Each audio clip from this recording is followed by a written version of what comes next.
This is అరుణ. ఈరోజు నేను చెప్పబోయే టాపిక్ ఏంటంటే civil rights and political rights. మనం సేఫ్ గార్డ్స్ ఆఫ్ రైట్స్ చెప్పుకున్నాం కదా. ఈరోజు civil rights and political rights, ఇది కూడా 8 మార్క్ క్వశ్చన్, చాలా ఇంపార్టెంట్. అయితే ఫస్ట్ సివిల్ రైట్స్ చెప్పుకుందాం. సివిల్ రైట్స్లో first right to life. Right to life అంటే జీవించే హక్కు. మనం జీవించే హక్కుని మనం తెచ్చుకున్నాం. ఎందుకంటే మనం జీవించడానికి ఒక రక్షణ కల్పించింది రాజ్యం. రాజ్యం మనకి ఒక ప్రొటెక్షన్ కల్పించింది, బ్రతకడానికి ఒక ప్రొటెక్షన్ కల్పించింది. ఇదంతా కూడా మనం ఎక్కడి నుంచి కాన్స్టిట్యూషన్ నుండి తెచ్చుకున్నాం. అంటే ప్రతి మనిషి కూడా స్వేచ్ఛగా జీవించాలి, రక్షణ గల అధికారాన్ని సంపాదించుకొని ఒక ప్రొటెక్షన్తో జీవించగలగాలి. ఎందుకంటే రైట్ టు లైఫ్ అనే రైట్ లేకపోతే కనుక ప్రతి మానవుడు కూడా సమాజంలో జీవించడం అనేది చాలా కష్టమైనది అని చెప్పవచ్చు. కాబట్టి ఇది మనం సంపాదించుకున్న రైట్ కాబట్టి మనం హ్యాపీగా మనం రక్షణ పొందుతూ మనం జీవించగలుగుతున్నాం. Okay, next right to equality. Right to equality అంటే ప్రతి ఒక్కరు కూడా, అంటే చట్టం ముందు అందరూ సమానులే. అంటే కుల మత భేదం వర్గం తెగ ఏమీ లేకుండా ప్రతి ఒక్కరూ కూడా చట్టం ముందు అందరూ కూడా సమానులే అని చెప్పేసి చెప్తుంది. అందరికి కూడా ఈక్వల్గానే ప్రతిదీ గవర్నమెంట్ దగ్గర నుంచి వచ్చే ఏమన్నా ఆపర్చునిటీస్ కానీ, లేదంటే పబ్లిక్ ఆఫీసెస్లో వచ్చే జాబ్స్ కానీ, నెక్స్ట్ గవర్నమెంట్ ద్వారా ఏమన్నా మనకి ప్రొవైడ్ చేసేది ఏదైనప్పటికీ కూడా ప్రతిదీ కూడా అందరికీ కూడా సమానమే. ఇక్కడ కులం చూడదు, మతం చూడదు, తెగ చూడదు, వర్గం చూడదు, సంస్కృతి చూడదు, ఏమీ చూడకుండా ప్రతి ఒక్కరు కూడా అందరికీ సమాన అవకాశాలు కల్పించడానికి రెడీగా ఉంది.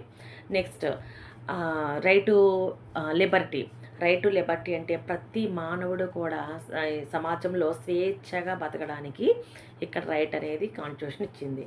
అంటే ఎంత స్వేచ్ఛగా అంటే మనకు ఇష్టం వచ్చినట్లుగా, అంటే ఇష్టానుసారంగా, అంటే మనకి కావాల్సిన ఫుడ్ తినొచ్చు, కావాల్సిన బట్టలు కట్టుకోవచ్చు, కావాల్సిన చోటికి ఎక్కడికైనా వెళ్ళి మనం స్థిరవాసం ఏర్పరచుకోవచ్చు. అలాగే మనం భావ ప్రకటన స్వాతంత్ర హక్కు, అంటే మన మనసులో ఏమనుకుంటున్నామో అది నిర్భయంగా బయటికి చెప్పే రైట్ మనకు ఉంది. అలాగే వాక్ స్వాతంత్ర హక్కు, అంటే మనం ఏం మాట్లాడాలనుకుంటున్నామో, ఎదుటివారికి మనం ఏం చెప్పాలనుకుంటున్నామో అది నిర్భయంగా మాట్లాడే రైట్ కూడా ఉంది. తర్వాత ఎక్కడికన్నా వెళ్ళి స్థిర నివాసం ఏర్పరచుకునే హక్కు ఉంది. ప్రపంచంలో ఎక్కడికన్నా వెళ్ళి మనం స్థిర నివాసం ఏర్పరచుకునే రైట్ అనేది మనకు ఉంది. అలాగే ప్రపంచంలో ఎక్కడికన్నా వెళ్ళి మనం అదే ఒక పిక్నిక్ అనో లేకపోతే ఇంకోటనో వెళ్ళి మనం సరదాగా చూసే రైట్ ఉంది. అక్కడ స్థిర నివాసం ఏర్పరచుకునే రైట్ ఉంది. లేదంటే అక్కడ ఉద్యోగం చేసుకునే రైట్ ఉంది. లేదంటే సరదాగా అలా వెళ్ళి చూసి వచ్చేసే రైట్ కూడా మనకు ఉంది. అంటే డబ్బు ఉండాలి, కానీ ఎక్కడికైనా కూడా మనం ప్రపంచాన్ని చుట్టూ వచ్చేసే అంత రైట్ మనకి ఉంది. Next right to property. Right to property అంటే ఆస్తి హక్కు. ఆస్తి హక్కు కూడా మనకు ఉంది. ఎందుకంటే మనకు సంపాదించుకునే రైట్ ఉంది, ఎవరికైనా దాన ధర్మాలు చేసుకునే రైట్ ఉంది, లేదంటే స్టోర్ చేసుకునే బ్యాంక్ బ్యాలెన్స్ చేసుకునే రైట్ మనకు ఉంది, బ్యాంకులో దాచుకునే రైట్ మనకు ఉంది, ఎవరికైనా దాన ధర్మాలు చేసుకునే రైట్ ఉంది, సంపాదించుకునే రైట్ ఉంది, ఎవరికైనా ఎక్కడికైనా, అంటే ఆ డబ్బుతో మనం ఏదైనా చేయాలన్నా కూడా రైట్ ఉంది. అంటే తీర్థయాత్రలు చేయొచ్చు, లేదంటే ఏమన్నా కొనుక్కోవచ్చు, ఆస్తుపాస్తులు కొనుక్కోవచ్చు, భూములు కొనుక్కోవచ్చు, మనకి ఏదైనా కానీ, లేకపోతే ఎవరికైనా రాసేసుకోవచ్చు మన ఆస్తిని, ఏదైనా కానీ మనకి ఆ రైట్ అనేది ఉంది. Next right to family. Right to family అంటే కుటుంబ హక్కు. కుటుంబ హక్కు అంటే మనం చూడండి, మనం ఒక వయసు వచ్చిన తర్వాత పెళ్లి చేసుకుంటాం, అమ్మాయి అయినా అబ్బాయి అయినా. పెళ్లి చేసుకున్న తర్వాత మనకి పిల్లలకి జన్మనిస్తాము. జన్మనిచ్చిన తర్వాత వాళ్ళని విద్యావంతులుగా చేస్తాము, వాళ్ళకి మంచి వాళ్ళు మంచి డెవలప్లోకి రావాలని చెప్పేసి, మంచి అభివృద్ధిలోకి రావాలని చెప్పేసి అహరాత్రులు మనం కృషి చేస్తాము. అలాగే మన తల్లిదండ్రులను జాగ్రత్తగా చూసుకుంటాము, అలాగే మన భార్య బిడ్డల్ని జాగ్రత్తగా చూసుకుంటాము. ఇదంతా కూడా అంటే ఒక కుటుంబాన్ని ఏర్పరచుకుని మనం కుటుంబంలో ఉన్న సభ్యులందరినీ కూడా చాలా జాగ్రత్తగా చూసుకుంటూ, కాపాడుకుంటూ, రక్షణ వాళ్ళకి కల్పిస్తూ చాలా అంటే చాలా ఉమ్మడి ఫ్యామిలీగా మనం చాలామంది జీవించడం జరుగుతుంది. అది ఇప్పుడు ఇలా జీవించాలి అంటే మనకు ఆ రైట్ మనకు ఉంది. అంటే మనకి ఇండివిజువల్గా మనకి రైట్ టు ఫ్యామిలీ, అంటే ఇండివిజువల్గా రైట్ టు ఫ్యామిలీ అంటే స్వతంత్రంగా మనకి కుటుంబ హక్కు అనేది మనం తెచ్చుకున్నాం. అంటే స్వతంత్రంగా మన కుటుంబాన్ని లీడ్ చేసుకునే రైట్ అనేది మనం తెచ్చుకున్నాం. నెక్స్ట్ రైట్ టు రిలీజియన్ అంటే రైట్ టు రిలీజియన్ అంటే మత స్వేచ్ఛ హక్కు. అంటే మత హక్కు అంటే మతం చూడండి, ఏ మతం వారైనా కూడా స్వేచ్ఛగా వాళ్ళ మతాన్ని ఆచరించవచ్చు. రిలీజియన్ ఆఫ్ ఫ్రీడమ్ రైట్ అంటారన్నమాట. అంటే మత స్వేచ్ఛ హక్కు లేదంటే మత స్వాతంత్రపు హక్కు. ఏ ఏ మతానన్నా వాళ్ళు హ్యాపీగా వాళ్ళు నమస్కరించుకోవచ్చు, వాళ్ళ కీర్తనలు పాడుకోవచ్చు, వాళ్ళు నమాజ్ చేసుకోవచ్చు, వాళ్ళ భజనలు చేసుకోవచ్చు, లేదంటే వాళ్ళు ప్రేయర్ చేసుకోవచ్చు, ఏదన్నా చేసుకోవచ్చు. అంటే వాళ్ళకంత రైట్ అనేది మన కాన్స్టిట్యూషన్ ఇచ్చింది. అంటే స్వాతంత్రంగా అంటే వాళ్ళు ఏ మతానైనా స్వీకరించవచ్చు, ఏ మతానికైనా ఏ దేవుడికైనా పూజలు చేసుకోవచ్చు, ఏ రకంగా ఏ టైప్ ఆఫ్ రకం అదే ఏ టైప్స్లో అయినా కానీ పూజా కార్యక్రమాలు అనేది చేసుకోవచ్చు. ఈ రైట్ అనేది మనకి ఇచ్చింది. నెక్స్ట్ రైట్ టు కాంట్రాక్ట్ అంటే ఒప్పందపు హక్కు. ఒప్పందపు హక్కు అంటే చూడండి, ఇప్పుడు మనం ఏదన్నా ఒక ఇండస్ట్రీకి వెళ్తాం, ఒక జాబ్కి వెళ్తాం, వాళ్ళు మనకి ఎంత ఇస్తా అంటారు శాలరీ, మనం ఏమంటాము, లేదు లేదు మాకు ఎంత కావాలని డిమాండ్ చేస్తాం, అంటే అడుగుతాం, అంటే ఒక ఒప్పందం కుదుర్చుకుంటాం. అక్కడ ఒక బిజినెస్ కానీ మన ఉద్యోగం కానీ వెళ్ళినప్పుడు మనం ఒక పార్ట్నర్షిప్తో ఒక బిజినెస్ ఏర్పాటు చేసినా, లేదంటే ఒక కంపెనీకి మనం ఒక ఎంప్లాయీగా వెళ్ళినా కానీ అక్కడ ఏంటంటే మనం ఒక వేతనం ఇవ్వండి, లేకపోతే ఇంకోటి ఇవ్వండి, వాళ్ళు ఏమన్నా చెప్తారు, రిస్ట్రిక్షన్స్ కొన్ని చెప్తారు, ఇలా ఉండాలి అలా ఉండాలని చెప్పేసి. లేదు మేము ఇన్ని గంటలే ఉంటాము, అన్ని గంటలే పని చేస్తామని చెప్పేసి మనం చెప్తాం. కాదు అలా ఉండాలని వాళ్ళు అంటారు, కాదు ఇలా ఇంతే సేపు ఉంటామని మనం అంటాం. అంటే ఒక ఒప్పందం కుదుర్చుకుంటాం వాళ్ళతో. అలాగే వాళ్ళు శాలరీ ఇంతే ఇస్తామంటారు, మన శాలరీ ఇంతే అడుగుతాం, కాదు మేము ఇంతే ఇస్తామంటారు, కానీ మాకు ఇంతే కావాలి అని అడుగుతాం. ఇలా అయితే మనం చేస్తామంటాం. అంటే వాళ్ళ దగ్గర మనం ఒక ఒప్పందం కుదుర్చుకుంటాం. ఒప్పందం కుదుర్చుకుని మనం జాయిన్ అవుతాం. అంటే అదేని కాదు, ప్రతీది కూడా ఒక ఒప్పందం. అంటే మన ఆస్తులు కానీ ఇంకేవైనా కానీ వగేరా ఏదైనా సరే ప్రతీది కూడా ఒక ఒప్పందం కుదుర్చుకోవడం అనేది ఉంది. ఈ రైట్ అనేది మనకి ఈ రైట్ ఉంది. అంటే రైట్ టు కాంట్రాక్ట్ అనేది మనకి ఉంది. Next right to education. Right to education అంటే మనకి విద్య హక్కు అంటే ప్రతి పేదవాడికి కూడా బేసిక్ ఎడ్యుకేషన్ అనేది అక్కడ ఉచితంగా పేదవారందరూ కూడా విద్య అభ్యసించడానికి ఇక్కడ శ్రీకారం చుట్టింది. ఇది అందరికీ తెలిసిన విషయమే.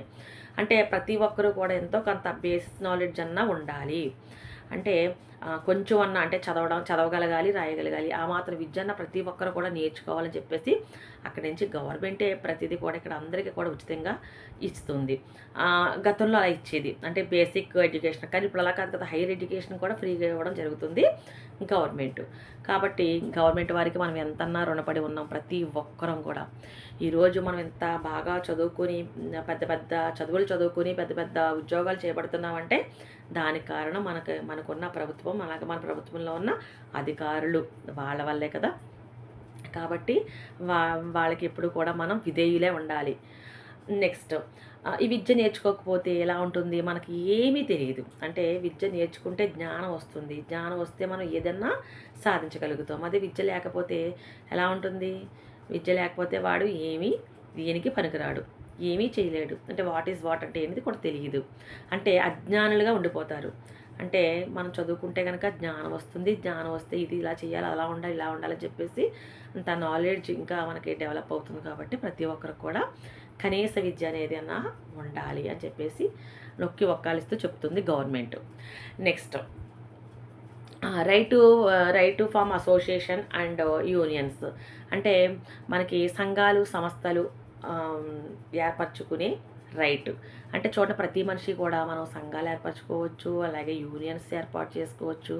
ఆ రైట్ అనేది మనకు ఉంది. అంటే మనకి ఇష్టం వచ్చిన బిజినెస్ చేసుకోవచ్చు, ఒక సంస్థల్ని ఏర్పాటు చేసుకోవచ్చు, ఒక ఏదైనా అంటే సంఘాలను ఏర్పాటు చేసుకోవచ్చు, మనకి ఇష్టం వచ్చినట్టుగా వర్క్ చేసుకోవచ్చు.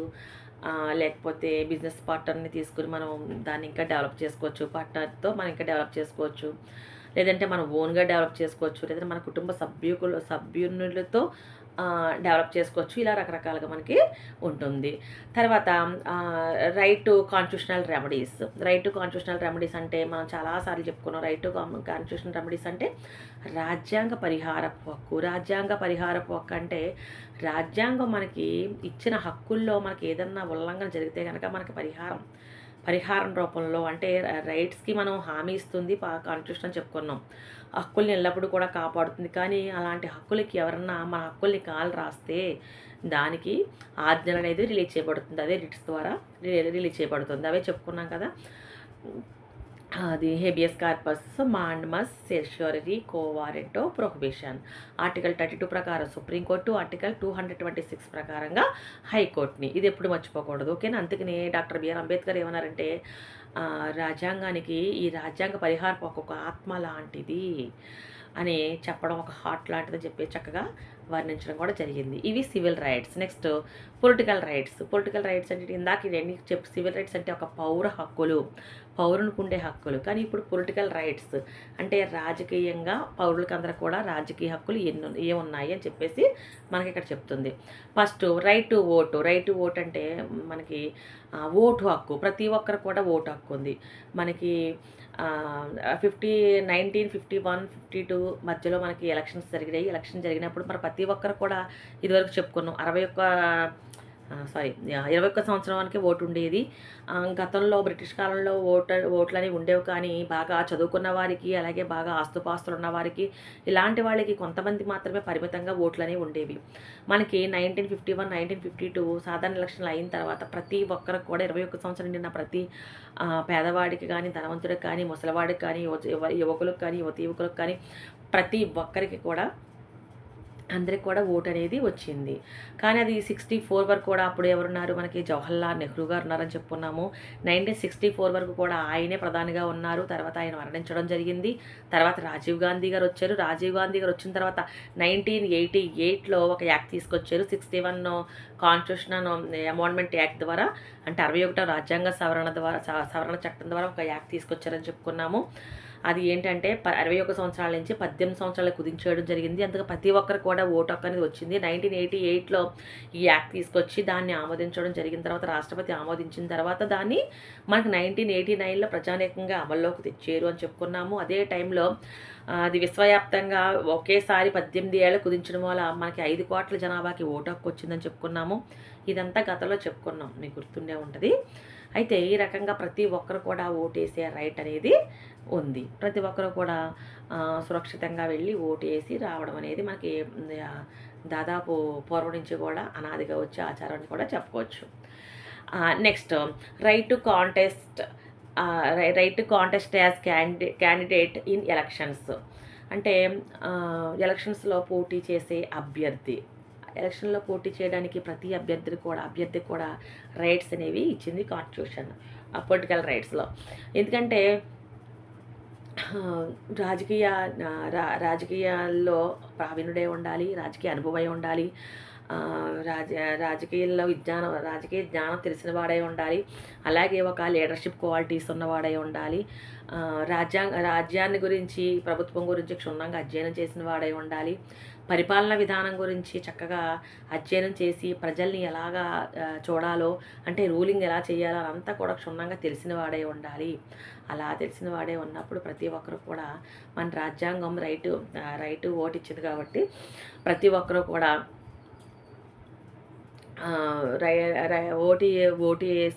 ఓటేసే క్రమంలో ప్రతి ఒక్కరు కూడా ఓటు వేయడానికి మనకు రైట్ ఇచ్చింది. అలాగే మనకి రాజకీయాల్లో పోటీ చేసే అభ్యర్థిగా కూడా మనకి రైట్ అనేది ఇచ్చింది. కాబట్టి ఇలాగ మనకి ఎవరైతే ఉన్నారో ఇవన్నీ కూడా, ఈ క్వాలిఫికేషన్స్ అన్నీ ఎవరికైతే ఉన్నాయో అలాంటి వారు ప్రతి ఒక్కరు కూడా ఓటు పొలిటికల్ నాయకుడిగా పోటీ చేయడానికి రైట్ అనేది ఉందని చెప్పుకోవచ్చు మనం. అలాగే right to hold public offices, అంటే ప్రభుత్వ పదవులు చేపట్టే రైట్ కూడా మనకు ఉంది.